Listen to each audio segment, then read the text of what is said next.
ভাল বোলে আজি আমাৰ গৃহত উপস্থিত হৈছে শিৱসাগৰ জিলা সাহিত্য সভাৰ মাননীয় সম্পাদক আৰু আমাৰ মৰমৰ অভিনৱ দত্ত।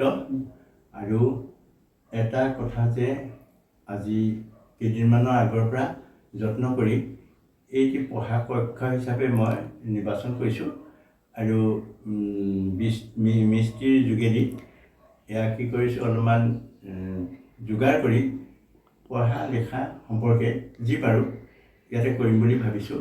আৰু নতুন এই ব্যৱস্থাটো আজি মুকলি কৰিবলৈ ভাবিছোঁ।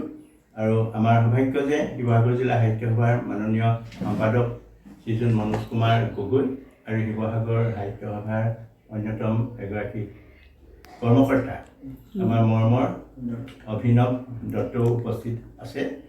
আমি ভগৱন্তৰ শ্ৰীচৰণত প্ৰণাম জনাই এই কক্ষটি আজি মই যোগেশ কিশোৰ ফুকন আৰু মোৰ পত্নী পুণ্যজ্যোতি ফুকন কোঁৱৰে যত্ন কৰি প্ৰস্তুত কৰিছে যি পাৰোঁ সেই কক্ষটিৰ শুভ মংগল কামনা কৰি আজি মুকলি কৰিবলৈ লৈছোঁ। আৰু মাননীয় মনোজ কুমাৰ গগৈ এগছি বন্তি জ্বলাই আৰু এডালি ধূপ জ্বলাই এই শুভাৰম্ভ আৰম্ভ কৰিব। তাৰ আগতে মনোজ কুমাৰ গগৈদেৱক এখনি গামোচাৰে আদৰণি জনাব পুণ্যজ্যোতি ফুকনে। এখনি গামোচাৰে আদৰণি জনাইছে।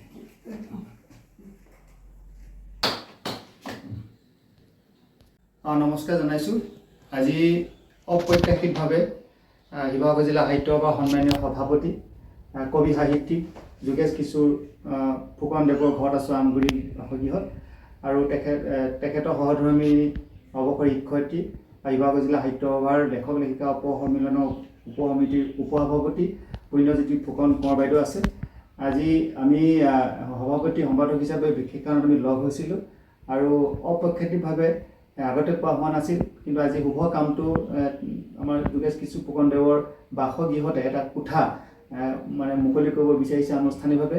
এই কোঠাটো হৈছে শুৱনি কোঠা নহয়, এই কোঠাটো হৈছে জ্ঞানৰ কোঠা। এই কোঠাটোত তেখেতে লিখা মেলা কৰিবৰ কাৰণে জ্ঞানৰ পোহৰ বিলাবৰ কাৰণে জ্ঞান ল'বৰ কাৰণে যিটো কোঠা পঢ়া শুনা কৰিব অৱসৰী অধ্যক্ষ জিলা সাহিত্য সভাৰ সভাপতি কবি সাহিত্যিক তেখেতে আকৌ এই পঢ়া টেবুলত বহি পঢ়িবলৈ পুনৰ পঢ়িবলৈ ল'ব, পুনৰ লিখিবলৈ ল'ব। তেখেতৰ কলমৰ যোগেদি সমাজখনক পোহৰাই তোলক আৰু তেওঁলোক জ্ঞানেৰে যি জ্ঞান লৈ আছে সেই জ্ঞানে আমাৰ যুৱক যুৱতীসকল উপকৃত কৰক। আমি শিৱসাগৰ জিলা সাহিত্য সভাৰ হৈ আমি সকলোৱে আমাৰ বৰ্তমানৰ সভাপতি যোগেশ কিশোৰ ফুকনদেৱক যিটো আমাৰ তেখেতৰ শুভকামনাৰে যিটো অনুষ্ঠান কৰিব বিচাৰিছে যে পঢ়া কোঠালি আজি মুকলি কৰিব বিচাৰিছে। আৰু এই কৰ্মভাগী সম্পাদনা কৰিবলৈ আজি হঠাতে আমি উপস্থিত হোৱাত তেখেতে আমাকে দায়িত্ব অৰ্পণ কৰিলে। আমি বাইদেউ আৰু ছাৰৰ দুয়োজনৰ সুস্বাস্থ্য দীৰ্ঘায়ু কামনা কৰিছোঁ আৰু তেওঁলোকৰ পৰিয়ালৰ দুটি সন্তান আছে। সকলোৰে শুভমংগল কামনা কৰি মই এই শুভ কামটো কৰিবলৈ আগবাঢ়িছোঁ। পুত্ৰ বোৱাৰী আৰু কন্যা।